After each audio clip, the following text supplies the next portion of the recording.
Yeah, good morning. Travis knows I don't like it when he does that, but he does it anyway. Thank you, Travis. Good morning. Welcome to Central. If you have a Bible, open it to Matthew chapter 2. Matthew chapter 2, that's where we're going to be today as we look at a message that I've called Wise About Worship. Wise About Worship. One of the challenges of Christmas is that it comes every year. One of the challenges about being in ministry for, 30 plus years is you've got to find a new way of telling the same story, a story that you've heard, 30 times before, depending on your age. And it's often a challenge. And so with every message, I go before God and I say, God, what do you want me to say? But when it comes to things like Christmas, where we know the story, it's like, God, I really need you to really speak to me so that I'll know what to share. And that really happened this time. As I opened up the scripture, a question came to me that I really do believe it's God's question for all of us. But before I introduce that, I just want to take us to the text. Let's read this story. It's Matthew chapter 2, the story of the visit of the wise men from the east. Matthew 2, reading from verse 1 through verse 12. Says this: After Jesus was born in Bethlehem in Judea, during the time of King Herod, Magi came from the east, came to Jerusalem and asked, "Where is the one who has been born King of the Jews? We saw his star when it rose, and we've come to worship him."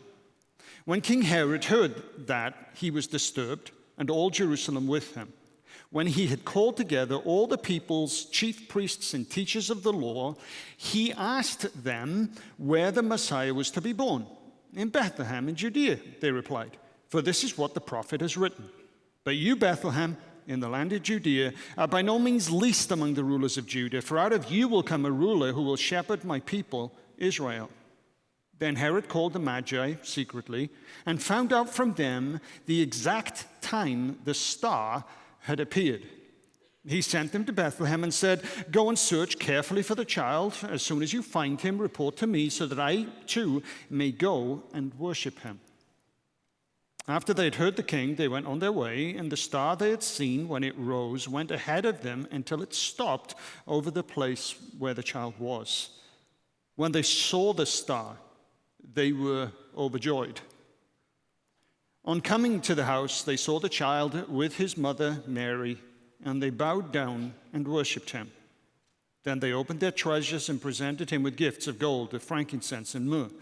And having been warned in a dream not to go back to Herod, they returned to their country by a different or another route. If I had time here, I would go into a number of the overtones of the story that just suggest to us that Matthew's story here presents the worship of the wise men as something that's really difficult, really arduous, and not that simple. If you were to do a comparison of the Christmas stories of Luke and Matthew, you'd notice a number of differences.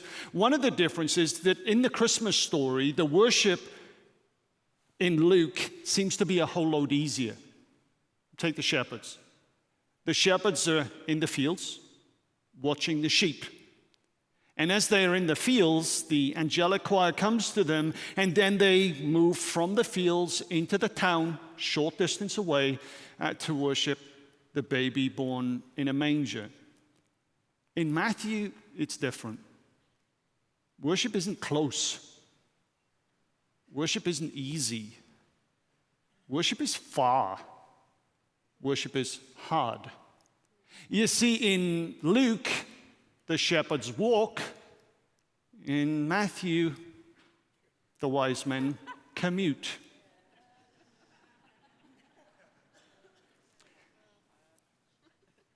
Worship in Matthew is difficult.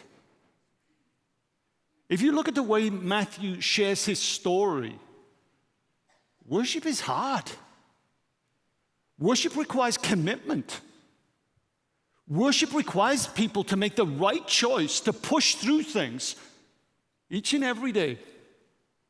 If you look at the miracle stories, compare the miracle stories in Matthew to the miracle stories in Luke, you'll see that in Matthew, he removes all of the non-essential details to present an encounter between a person in great need and Jesus. And at the heart of this story is always a response of faith.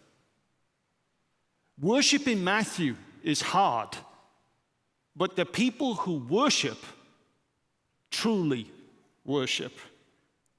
And as I was thinking about that, and I was thinking about the worship of the wise men, a question hit me.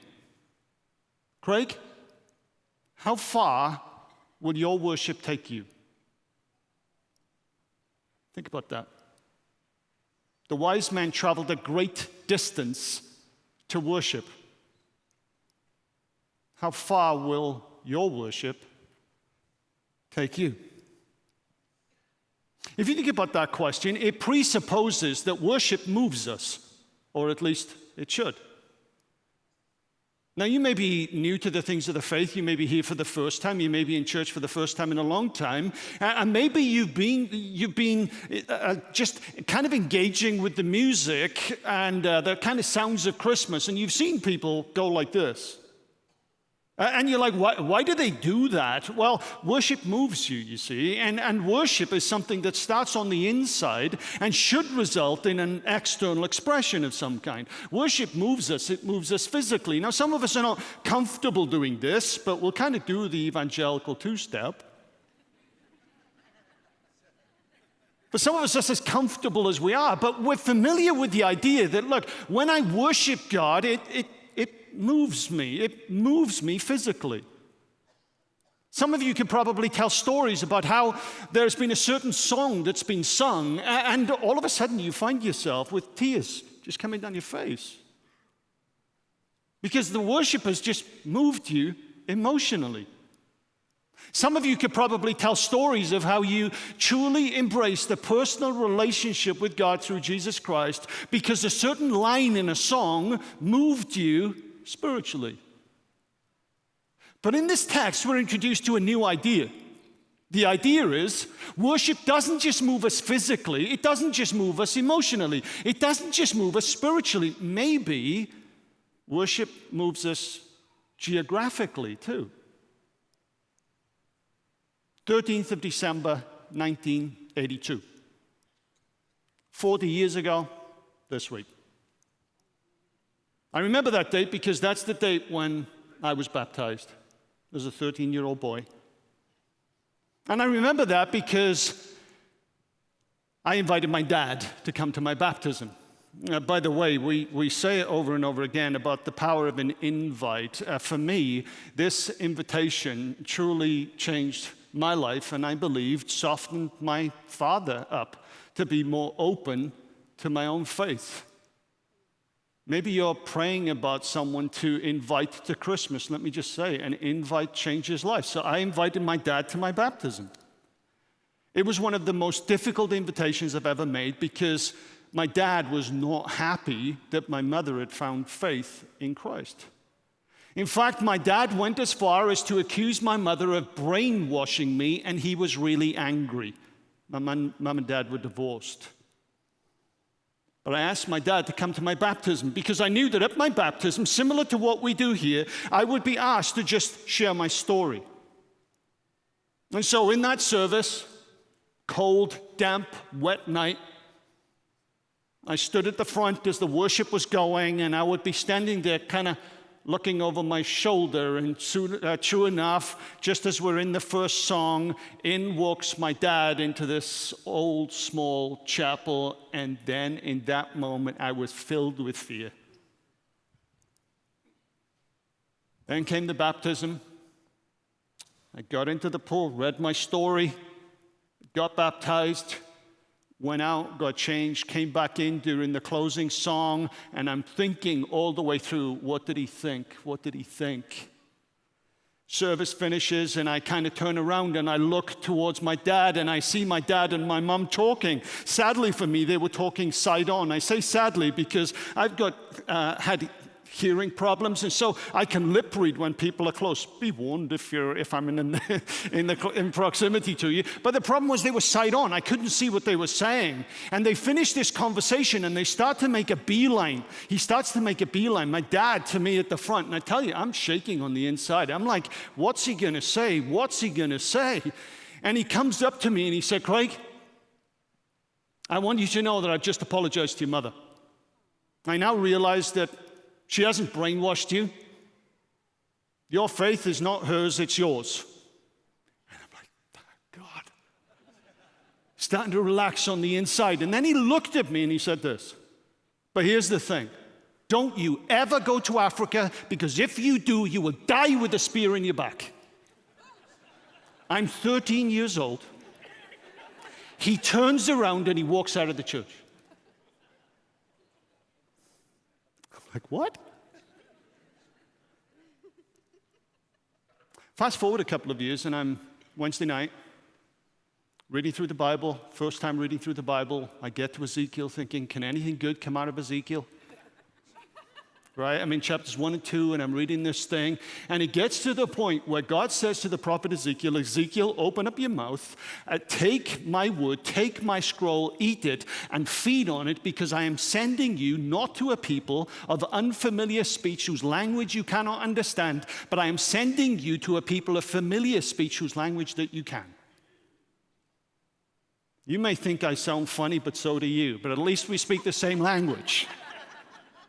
And then in this moment, I just recognized something. I was like 15 at the time. I recognized something that God spoke prophetically through my unregenerate, unrepentant father. My dad had a vision that I would not spend my time in Wales. He didn't know where I would go. My worship of Jesus has taken me from Wales to London, to Hamburg. It's taken me to the Black Forest region. It took me back over to London. It took us to different parts of Germany. It took us to Tampa, and now it's taken me here. The reality is, you see, what we catch sight of in the opening story in Matthew's gospel is worship moves us geographically. How many of you, like me, have moved around, and your life may seem like this little, what I call a dot-to-dot puzzle? You just move. What we catch sight of here is that worship moves us. And I think the question that God is asking us is, how far does your worship move you? Notice the question. How far does your worship move you? See, if I asked how far will your worship move you, that presupposes that you're willing to make a choice to do something with the depth of your worship. But when I ask how far can your worship move you, I'm asking a question of the state of your worship of God right now. Now, here's the good news. Your worship has already moved you, right? You're here, aren't you? You're here. That's what I'd like you to do at this point. I'd actually like you to take out your phones. If you're joining us online, you can do this online as well. Seriously, take out your phones. We've got a question that I would love to ask you. This is not a nonsense question. This is actually a really important question. What you need to do if you're not tech savvy is you need to open the camera app on your phone. Okay, pointed at this is called a QR code, or as Spencer says, a QR code, okay? And then basically pointed to this, and then you will be taken to a Google form that will basically give you a number of options. Okay, how far does your worship take you?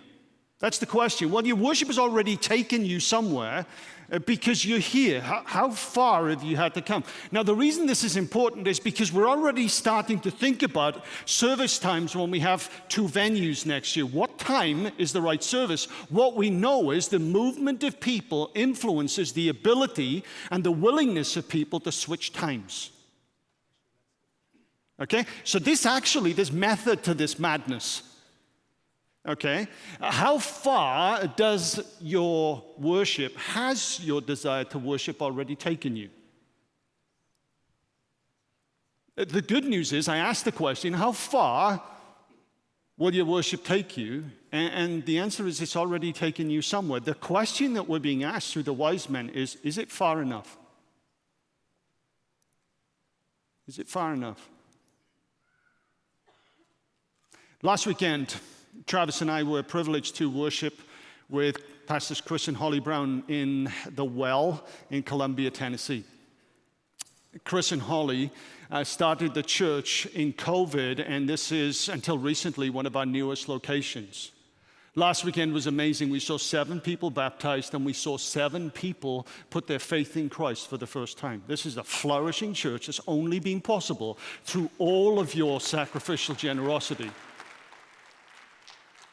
But while I was there, I met a woman that I will call Jenny. Jenny told me her story about how she was taken to church when she was young, but she never really connected. And then a friend invited her to come to this new church that was just going to start. Jenny is an introvert.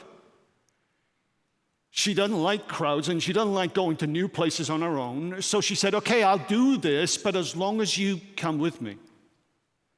So they agreed to meet. Jenny gets there. She goes in through the door, and she finds it slightly odd because Holly, who leads the church with Chris, was out there just kind of washing the windows when people were coming in. She said, that's pretty strange when the service is going to start. She goes into the church and realizes she's got the time wrong. She sits down in the auditorium and she's on her own. That's a terrible thing to do to an introvert. She was not comfortable. People were talking to her, but she didn't know them. She wasn't comfortable, and she said, I can't do this. She gets out and she walks to the car. And I said, wow, what happened? Did you come back? She said, oh, I knew I needed a church family. I knew something was missing. And so I simply sat in the car until it was time for the service to start, and then I went back in. Here's the point. Why did Jenny go back? Why did Jenny go back in? The answer is because there was something on the inside that was pushing her. And see, how far will our worship take us? As far as your inner devotion allows. Your worship can only take you as far as your heart wants it to. See, the lesson about worship is it's not what happens on the outside that makes worship godly. It's what's motivating it on the inside. Matthew 15. Jesus says this. These people honor me with their lips, but their hearts are far from me. See, they honor me with their lips, but their hearts are far from me. What Jesus says right at the beginning is, look, beyond the external expression of worship that is deemed appropriate by any given culture, in that context, it was very demonstrative, is the work of the heart that actually makes it right and appropriate. See, there's worship that's external, and there is worship of God that is truly biblical, that is motivated by a heart that yearns after God. And when our worship is not driven by what's going on the inside, Jesus says next, our worship is in vain. That word vain means nothing. God looks at our worship and he says, this adds up to nothing at all. In this context, he says their teachings are merely human rules. Jesus says here that external expression in worship without inner devotion makes worship activity nothing at all. See, true worship is when the heart and the hands align. And if we think about it, that's, I think, what Jesus meant in John 4:23 and 24, when he said, those who worship me will worship me in spirit and in truth. See, when inner devotion and external action align, we worship God in spirit and in truth. And knowing the truth of God's worth deep in our hearts is where inner devotion begins. And so we are wise in our worship when we see worship as an inner response to who God is that overflows into our lives. And so when our inner devotion is deep, our worship will take us as far as is required in any given moment. Now remember, worship in Matthew is difficult. It's not easy. Worship in Matthew often puts people in very difficult situations. But it's that inner connection with God that meant that it was possible for Jesus' disciples, those who loved him, those who worshiped him, to go as far in any given moment as their worship required. And so the significance of the worship of the wise men in Matthew is not determined by how far it brought them.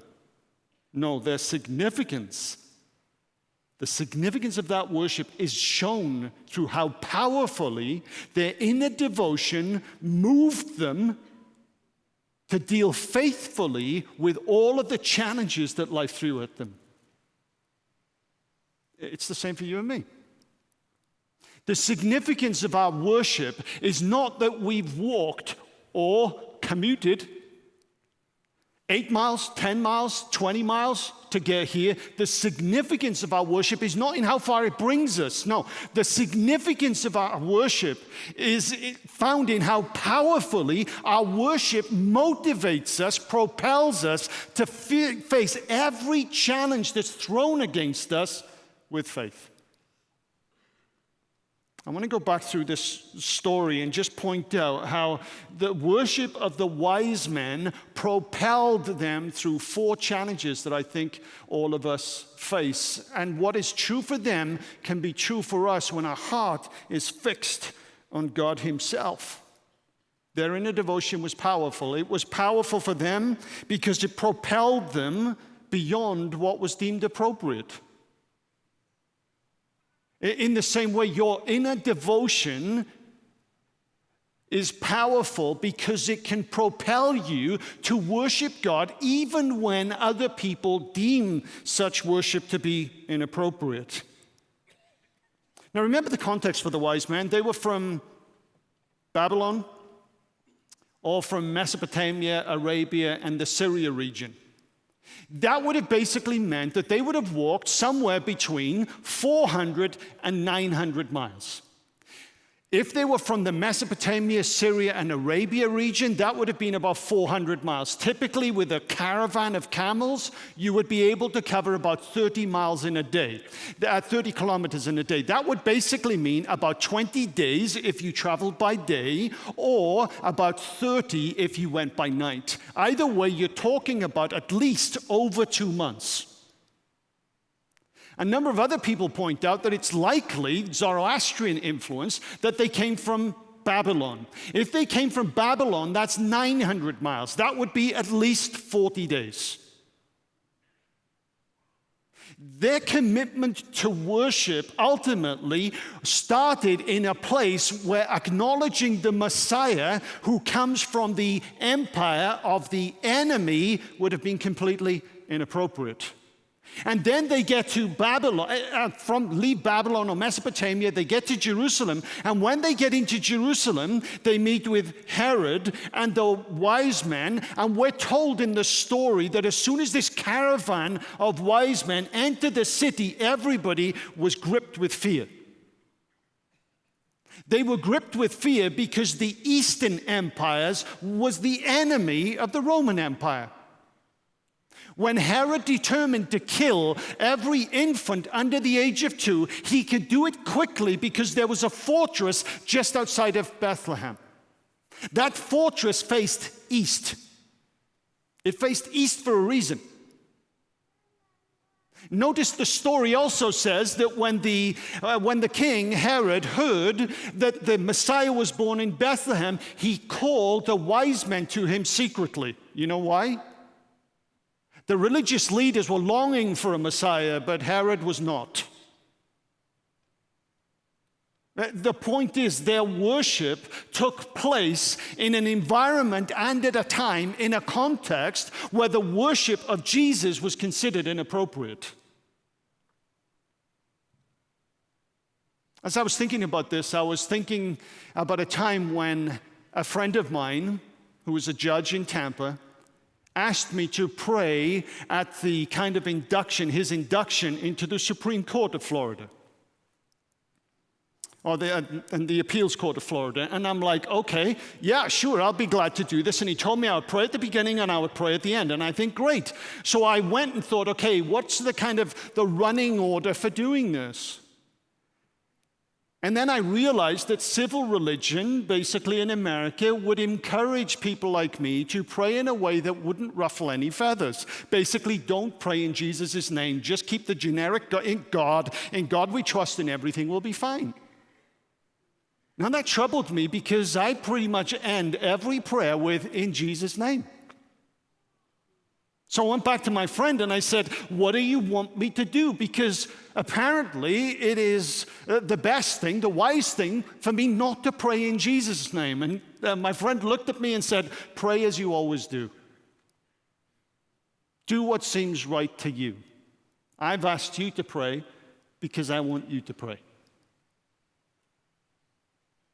And so I go into that room, and I see all of these dignitaries, all of these important people, and I'm just sitting there thinking, God, what do I do? What do I do? And so the first prayer I prayed was just that generic invocational prayer, because the real prayer was the prayer at the end, when I thanked God for him, and we commissioned him into the task that he was going to be assigned to. And so I prayed, and at the end of that prayer, I said, and in Jesus' name, amen.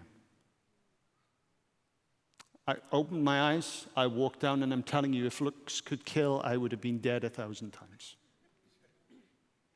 It was not appropriate for many that I prayed in Jesus' name. Why did I pray in Jesus' name? To be controversial? No, because that's the way I pray. That's what I do. And so I did what I am, a follower of Jesus. For many of you, it can be similar. There are certain places where people find your worship of Jesus inappropriate. I encourage you not to be inappropriate to be controversial. That helps no one. But I encourage you to allow your devotion of Jesus,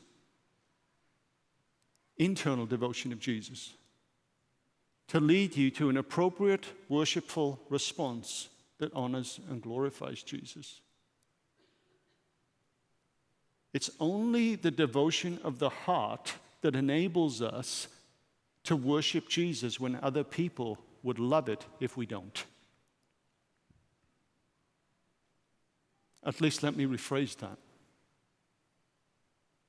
It's only truly worship in spirit and in truth where it's motivated like that. Some people like nothing more than to cause a scene. God doesn't want us to cause a scene. He wants us to be motivated to actually worship in spirit and in truth. What is true for the wise men, what was true for me in that court day can be true for you too. If your heart knows God's worth, then when your worship requires you to honor Jesus publicly, you will do it. Not because you can do this, but because God is at work in you to do it. I think the second lesson we learn from this text comes from verse 3. What we see is that the inner devotion of the wise men gave them the courage to stand firm in a hostile environment. I've already shared how the Roman Empire had these lookouts that faced east for a reason. Now, the Western tradition has it that there were 3 wise men. The Eastern church tradition has it that there were 12 wise men. Whether there were 3 or 12, what we do believe is that there were more than 3 and there were more than 12, because these were dignitaries, these were influential people, they were affluent people, and they would never have traveled alone. And so you can imagine the scene, can't you, with this caravan of camels riding into Jerusalem. Everybody knows that they're from the east. Fear gripped them all. They're in enemy territory. And even in enemy territory, they continued their pursuit of finding Jesus to worship him. But I think more interesting is this. When they were there in enemy territory with all of those religious leaders and dignitaries, with King Herod, they were calm, they were collected, and they were focused. Our inner devotion enables us to enter into hostile situations where people may well be angry with us, and enables us to stay calm and focused and pursue the goal that God has for us. Inner devotion does that. Worship does that. Think about your week. Have you been in context even this week where you've lost your cool? Where you haven't stayed calm and focused? Inner devotion helps us stay calm and focused and enables us to do God's will even when it's difficult to do so. Third, verse 8. I love verse 8. Inner devotion helps us to keep going when it's easier to quit. In verse 8, they enter Jerusalem. They still haven't found the baby. They have to wait while all of these religious leaders have a conversation about where the Messiah would be born. Then they basically are invited back. They're told where the Messiah would be born. Then they go to another meeting privately with Herod, where Herod basically says, oh, by the way, come and let me know. Now, the journey from Jerusalem to Bethlehem, if it's Bethlehem, that's the closer of the two. Some people wonder whether it's Nazareth because it's a house. Okay? Don't know where it is. If it's Bethlehem, it's a journey of 6 miles, which is basically about 3 hours with a caravan of camels. You can imagine what they're thinking at this point, right? We've traveled 400, 900 miles. We've waited in enemy territory, and now we have to go again because we don't know for sure where he is. How many of us in a similar circumstance would think, I don't know if I can do this. It's just too hard. I mean, I've tried. I've given it 2 months. I've given it 4 months. I've given it 6 months. And I'm still not there. So you know what? I'm just going to quit. Do you know how many of our lives would be so different if we quit too soon? I was thinking about that, and I was thinking about the time I met Vipke. You've heard my story before. I was leading a conference, and then basically speaking at a conference, and then led a group of evangelism in Berlin, Germany, and in walked this girl, and I lifted my head up. It was Vipke, and God spoke to me so clearly. He said, this is the woman that you are marrying. Just like that. So clear. I was so flummoxed, I sent it to the wrong floor, wrong way to make a good impression. And the point was, I'm now thinking through the week, how am I going to make this thing work? Because see, when you're a leader like that, you sign page 12, which is social policy, where you basically agree not to start a relationship when you're on something like this. How am I going to do this thing? And I knew with integrity that meant that I could not use the official documents to get her details, because that would be a violation of the policy. That's how I understood it. So I thought, what am I going to do? Cut a long story short, the team asked me to send Vipke to the train station. Never forget this. We're standing on a train in Berlin, and all I have on me is a tract. You know, one of those evangelism tracts? And I have a tract, and I pull it out, and I said, oh, would you please put your details on here for me? Because I may want to send you some information and get in touch. Silly. She kind of looked at me, wrote her name and address and telephone number on this thing. The train jerked. It was going to start, so I jumped off the train, and that was it. That was it. And I go back that day, and I'm like, what am I going to do? What am I going to do? And I thought, I'm going to have to call her. It was already late, so I'm thinking the next day I'm going to call her. I'll call her the next day. So I pick up the phone that evening, got a number there that she gave me, not from the official documents, and I call. And her mum answered the phone. I couldn't speak German. Her mum could not speak English. I'm like, Wibke? And she's like, one moment. And I'm thinking, oh, thank the Lord for that. Then her dad came on the phone. I'm like, this is not going well at all. He tells me, his English was pretty good. He tells me that she's not there, but he gives me the number of the telephone number of where she is. 076, and I'm like, no, I don't speak German.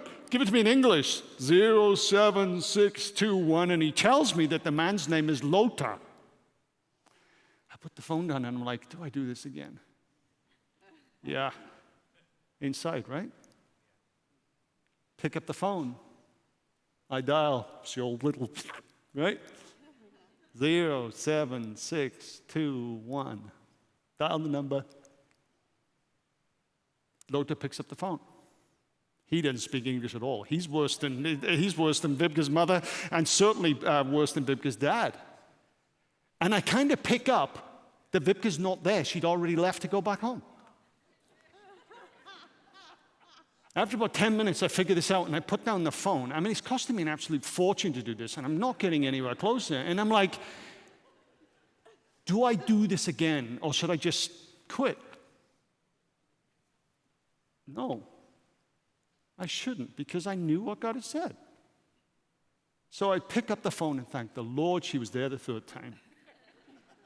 But you know what was interesting to me? I put down the phone, and we had a conversation. The next day, I actually got a letter from Wibke, actually sharing not quite the same thing, but a very similar thing. And I thought to myself, how stupid would I have felt if I would have stopped because it would have required me to do one more thing?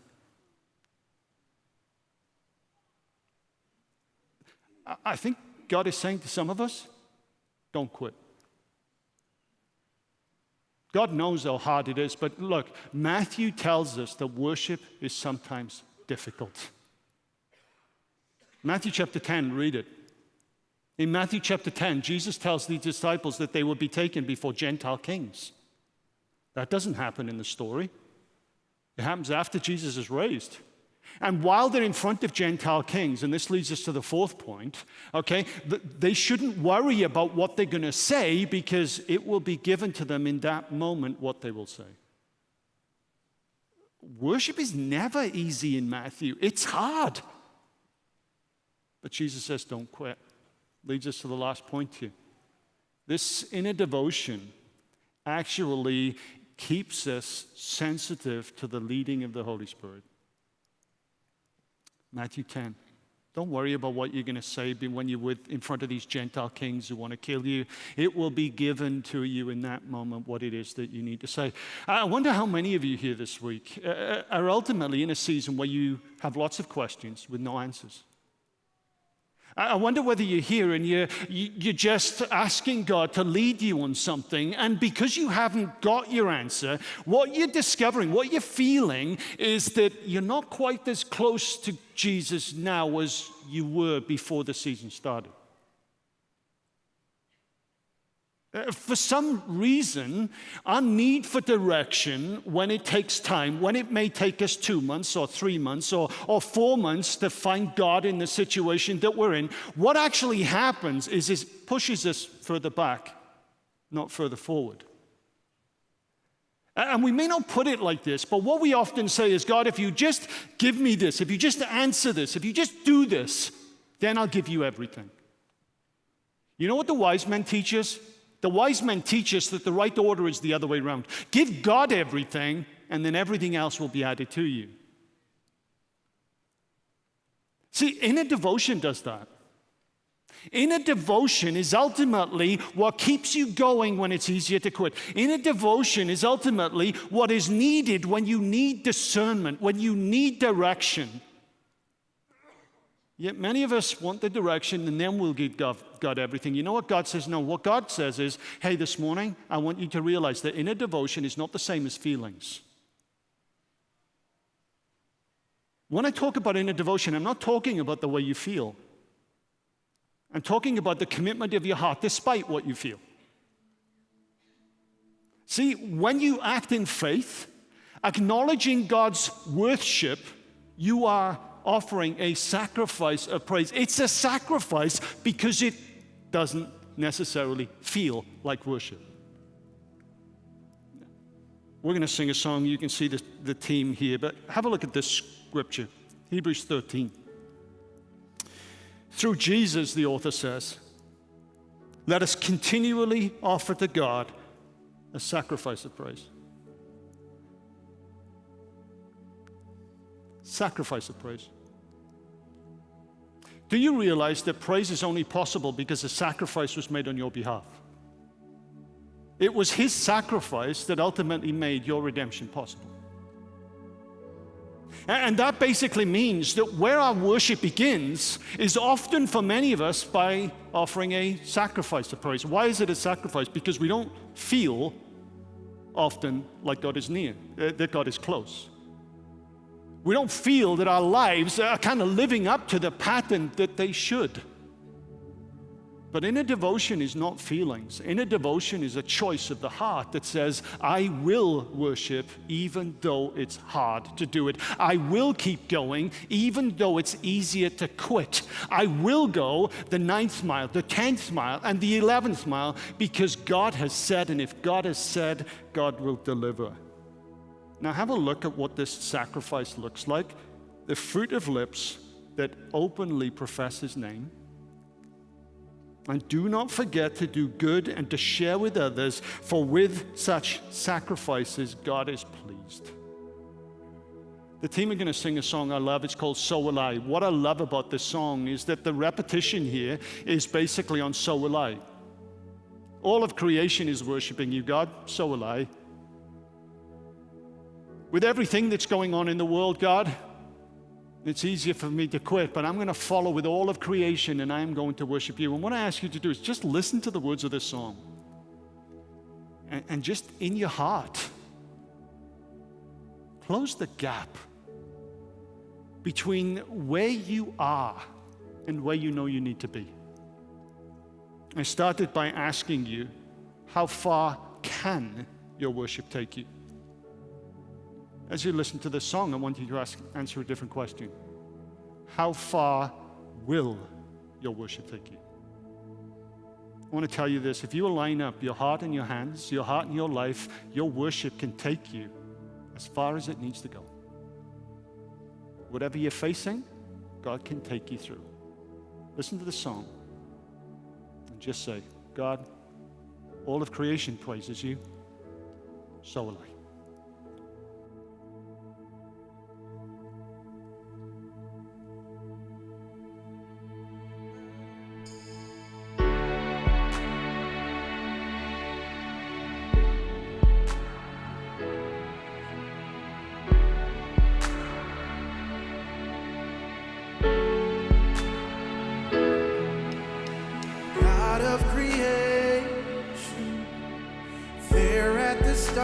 Before the beginning of time,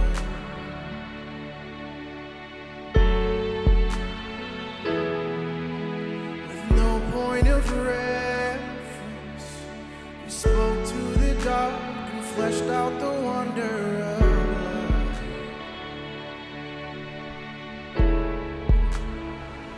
And as you speak, now sing it out.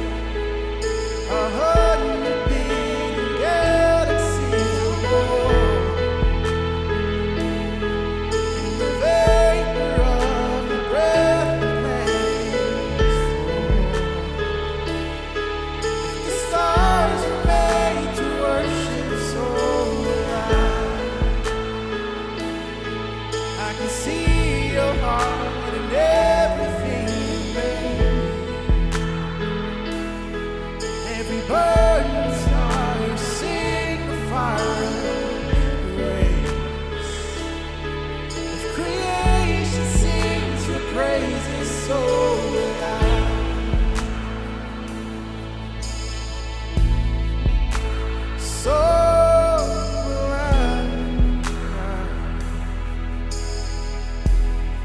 God of your promise.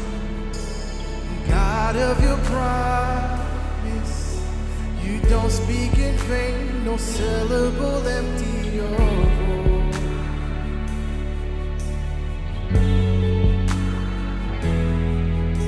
For once you have spoken, all nature and science follow the sound of your voice.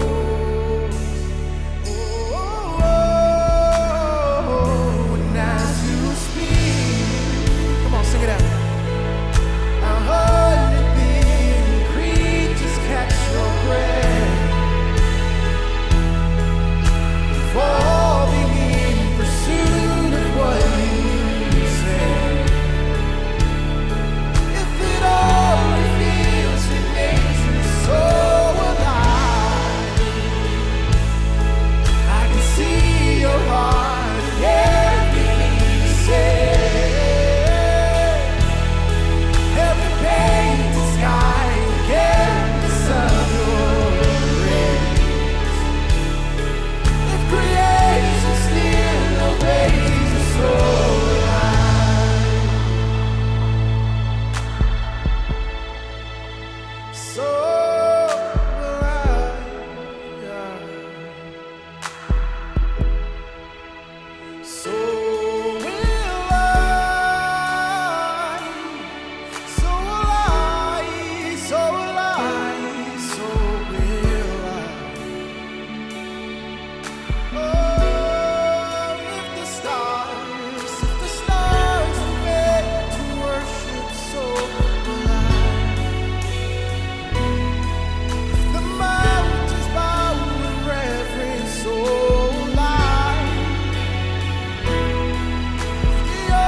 You chased down my heart through all of my failure and pride.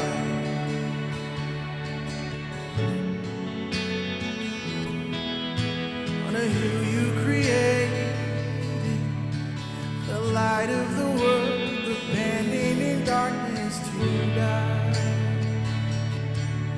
As you speak, and as you speak, 100 billion failures disappear.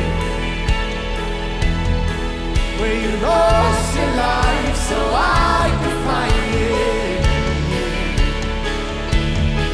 If you left the grave behind you, so will I. Come on. I can see your heart, everything you've done. Every part designed in the world of art. If you never chose to raise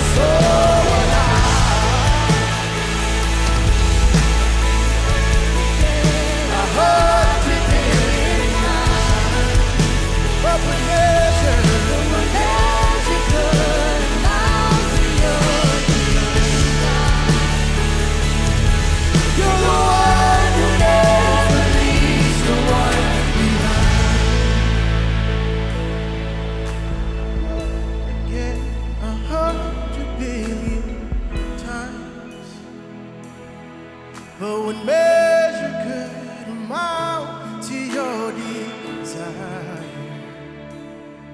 You're the one who never leaves the one behind. Oh, so alive, so alive, so alive, so alive, yeah, so alive. And as you speak, 100 billion galaxies are born. In the vapor of the breath, the planets form. If the stars were made to worship, so